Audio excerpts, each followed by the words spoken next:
Momen liburan Natal dan Tahun Baru tinggal menghitung hari. Harga tiket pesawat pun sudah mulai naik tinggi.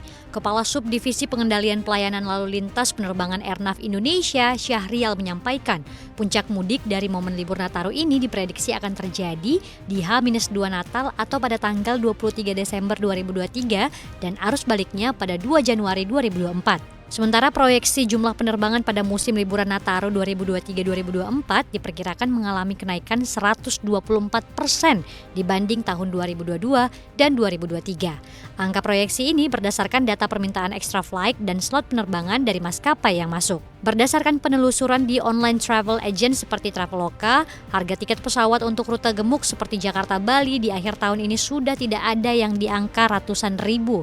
Paling murah dibanderol Rp1,5 juta dengan maskapai AirAsia dan Superjet. Padahal harga tiket pesawat untuk rute penerbangan tersebut normalnya hanya sekitar Rp580.000.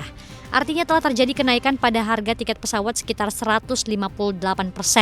Sementara jika ingin berpergian H-1 Natal yakni tanggal 24 Desember, tiket termurahnya yakni Rp1,2 juta menggunakan Citylink rute CGK DPS. Hingga akhir tahun tepatnya di tanggal 31 Desember, harga tiket Jakarta-Bali masih di atas 1 jutaan.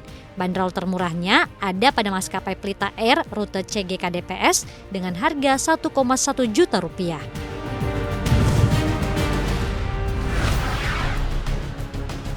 Bank Indonesia melaporkan posisi investasi internasional Indonesia atau PII pada kuartal 3 2023 mencatat kewajiban neto yang menurun. Kepala Departemen Komunikasi Bank Indonesia Erwin Haryono mengatakan, PII Indonesia mencatat kewajiban neto 252,6 miliar dolar Amerika Serikat pada akhir kuartal 3 2023, turun dibandingkan dengan kewajiban neto pada akhir kuartal 2 2023 sebesar 253,8 miliar dolar Amerika Serikat. Haryono menjelaskan, penurunan kewajiban neto tersebut bersumber dari penurunan posisi kewajiban finansial luar negeri atau KFLN yang dibarengi dengan peningkatan posisi aset finansial luar negeri atau AFLN. Sementara itu, posisi KFLN Indonesia pada akhir kuartal 3 2023 turun 0,1% secara kuartalan menjadi 716,8 miliar dolar Amerika Serikat. Penurunan posisi KFLN berasal dari turunnya posisi kewajiban investasi portofolio dalam bentuk surat berharga negara dan surat utang swasta. Di sisi lain, posisi kewajiban investasi langsung dan investasi lainnya masih tetap menunjukkan peningkatan seiring tetap terjaganya optimisme terhadap prospek perekonomian domestik. Sementara itu, posisi AFLN pada akhir kuartal 3 tahun ini 464,2 miliar dolar Amerika Serikat, naik 0,1% secara kuartalan. Peningkatan tersebut disebabkan oleh naiknya posisi aset investasi langsung, investasi portofolio, dan investasi lainnya dalam bentuk surat utang dan pinjaman. Sementara posisi aset cadangan devisa menurun, antara lain untuk pembayaran utang luar negeri pemerintah dan stabilisasi nilai tukar rupiah sebagai antisipasi dampak rambatan ketidakpastian pasar keuangan global.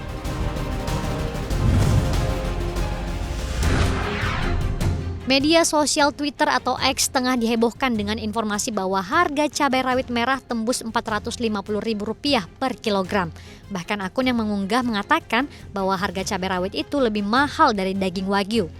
Menanggapi hal tersebut, Ketua Umum Ikatan Pedagang Pasar Indonesia IKAPI Abdullah Mansuri mengatakan, berdasarkan laporan yang didapat, memang ada salah satu pasar di Bau-Bau Sulawesi Tenggara yang menjual harga cabai rawit Rp450.000 per kilogram. Laporan ini didapat saat Mansuri mengecek langsung kepada pedagang atau anggota IKAPI di Sulawesi Tenggara. Mansuri menjelaskan, kasus harga cabai rawit yang tinggi itu karena pedagang ingin menutupi kerugiannya karena saat membeli pasokan pertama, barang yang datang malah rusak. Lalu ketika membeli barang kedua kalinya, harga cabai dinaikkan penjual agar kerugian sebelumnya tertutupi. Kepala Badan Pangan Nasional Arief Prasetyo Adi membantah bahwa harga cabai saat ini sampai tembus Rp450.000 per kilogram. Berdasarkan catatannya, harga cabai rawit secara rata-rata nasional Rp82.810 per kilogram.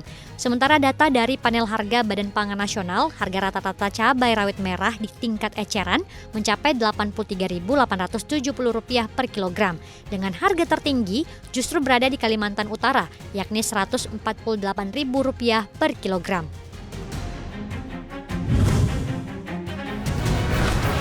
Di peringatan 50 tahun hubungan dengan kawasan ASEAN, Jepang meluncurkan sederet komitmen investasi. Jumlahnya lebih dari 500 triliun rupiah untuk negara-negara di ASEAN, termasuk Indonesia. Menteri Luar Negeri Retno Marsudi memaparkan ada sejumlah inisiatif investasi yang dihasilkan. Yang pertama untuk program pengenalan budaya dengan nilai komitmen 105,5 juta dolar Amerika Serikat atau 1,63 triliun rupiah. Inisiatif investasi yang kedua adalah investasi untuk industri otomotif canggih masa depan, khususnya kendaraan listrik, di mana Jepang menyiapkan 1 miliar dolar Amerika Serikat atau sekitar 15,34 triliun rupiah untuk hal tersebut. Terakhir, ada juga inisiatif investasi Co-Creation for Common Agenda Initiative, kolaborasi dan investasi di bidang konektivitas, perubahan iklim, penguatan UMKM, dan pengembangan startup dengan nilai komitmen 542 triliun rupiah. Retno juga mengatakan KTT ASEAN Jepang juga menerbitkan Plan of the Joint Vision Statement. Dokumen ini membuat 130 kerjasama dari 3 pilar utama di Joint Vision Statement. Beberapa kerjasama prioritas yang menjadi kepentingan Indonesia juga dimasukkan dalam dokumen tersebut.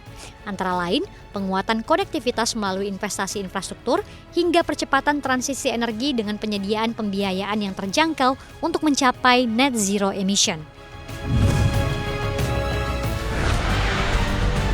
Apple setuju untuk membayar 25 juta dolar Amerika Serikat atau 387 miliar rupiah ke pelanggan aplikasi Family Sharing. Pembayaran 25 juta dolar AS tersebut merupakan buntut kesepakatan damai dari gugatan bersama atau class action terkait fitur Family Sharing. Fitur Family Sharing merupakan fitur berbagi akses aplikasi, musik, film, hingga buku hingga ke 5 anggota keluarga. Akibat gugatan tersebut, tiap pengguna iPhone dan perangkat lain yang berhak berpotensi mendapatkan hingga 30 dolar atau 465 ribu rupiah, tergantung dari jumlah orang yang mengajukan klaim. Namun bayaran tidak akan melebihi 50 dolar atau 775 ribu rupiah per penggugat.